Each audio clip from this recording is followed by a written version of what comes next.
The Lord be with you. A reading from the Holy Gospel according to John. Glory to you, O Lord. 6 days before Passover, Jesus came to Bethany, where Lazarus was, whom Jesus had raised from the dead. They gave a dinner for him there, and Martha served, while Lazarus was one of those reclining at table with him.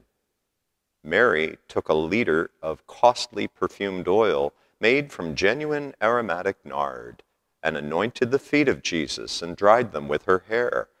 The house was filled with the fragrance of the oil. Then Judas, the Iscariot, one of his disciples, and the one who would betray him, said, "Why was this oil not sold for 300 days' wages and given to the poor?" He said this not because he cared about the poor, but because he was a thief and held the money bag and used to steal the contributions. So Jesus said, "Leave her alone. Let her keep this for the day of my burial. You always have the poor with you, but you do not always have me."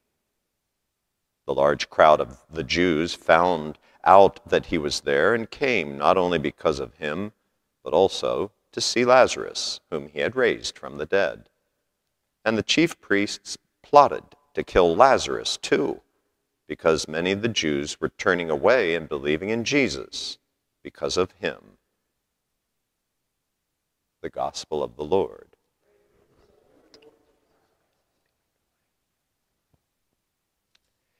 In the book of the prophet Isaiah, there are 4 prophecies of the servant of the Lord.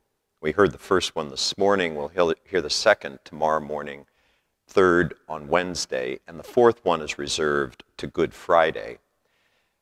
The progression in these servant of the Lord oracles is towards intensity of suffering.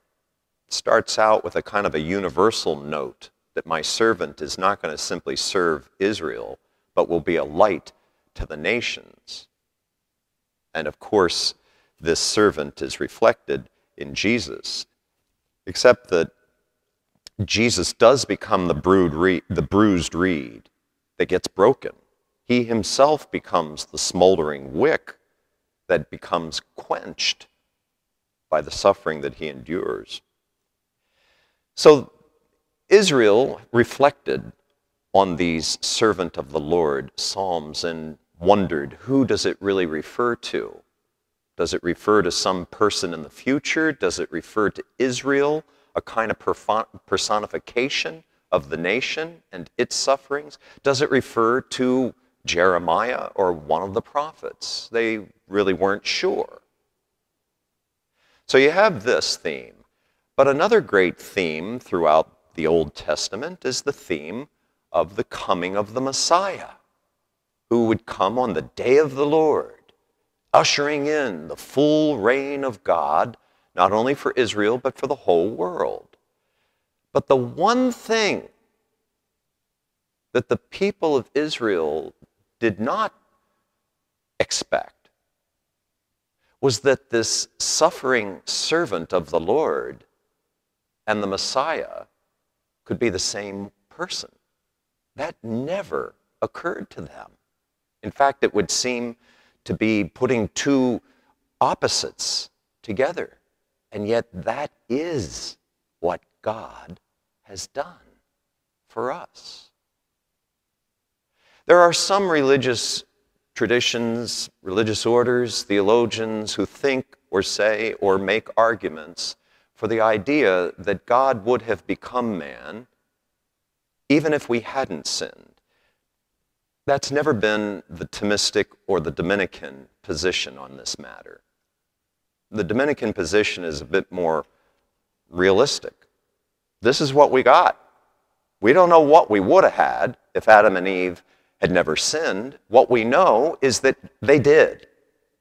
And so it is that God in his great goodness and love has gone to the fullest extent of embracing our broken, bruised, smoldering, quenched nature to save us.